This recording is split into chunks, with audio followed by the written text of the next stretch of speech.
প্রতিটা সকাল আমার যেভাবে শুরু হয় আজও ঠিক সেভাবেই শুরু হয়েছে। আমি ঘুম থেকে উঠেই সবার আগে এদের কাছে চলে এসেছি এদের ভাষায় এদের নানান রকমের মান অভিমান অভিযোগ শোনার জন্যে। কী যে ভালো লাগে। যাই হোক, এদের জল চেঞ্জ করে দিয়েছি, খাবার দিয়ে দিয়েছি, আর আজ সাথে একটু চিন্তাও রয়েছে। বাড়ির সমস্ত কাজ ফেলে রেডি হয়ে নিয়েছি। রিজার 1.5 বছরের ইঞ্জেকশন আছে, সেখানে যাব করে। আমরা সবাই রেডি। রিজার স্নান খাওয়া কমপ্লিট। আমাদের খুব তাড়াতাড়ি যেতে বলেছিল, মোটামুটি 11টা থেকে 12টার মধ্যে। এখন প্রায় 11:15 বাজে। আমরা যেখানে যাব সেটা আমাদের বাড়ি থেকে খুবই কাছে, তাই আমরা হেঁটে হেঁটেই যাব। আর এখানে রিজা সোনা ভাবছে ঠাম্মি আর মাম্মা আমাকে এত সুন্দর করে রেডি করেছে যখন, নিশ্চয়ই আমরা কোথাও ঘুরু ঘুরু করতেই যাচ্ছি। কিন্তু সে তো বুঝতে পারছে না যে ঠাম্মির আর মাম্মার খুব চিন্তা হচ্ছে যখন তাকে ইঞ্জেকশনটা দেবে সে কি করবে। এই দেখো না, ম্যাডাম আনন্দে একা একাই রওনা দিয়ে দিয়েছে।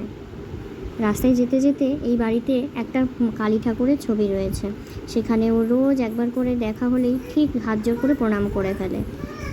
আর সে ভ্যাকসিনের পর যদি খুব কান্নাকাটি করে, তাই দুখানা চকলেটও রয়েছে। এই যে পৌঁছে গিয়েছি, এই ম্যাডামই রিজাকে আজকে ইঞ্জেকশন করবে। তুমি কত কান্নাকাটি করেছো তাই না বাবা? হাতে হয়েছে, পায়ে হয়েছে, কত কষ্ট। বাপরে, চকলেট আছে না? চকলেট খাবো তো। সেই ছোট্ট থেকেই একটার পর একটা ইঞ্জেকশন সোনাকে নিতে হয়েছে। যাক বাবা, এরপর একবারে 10 বছরে শান্তি।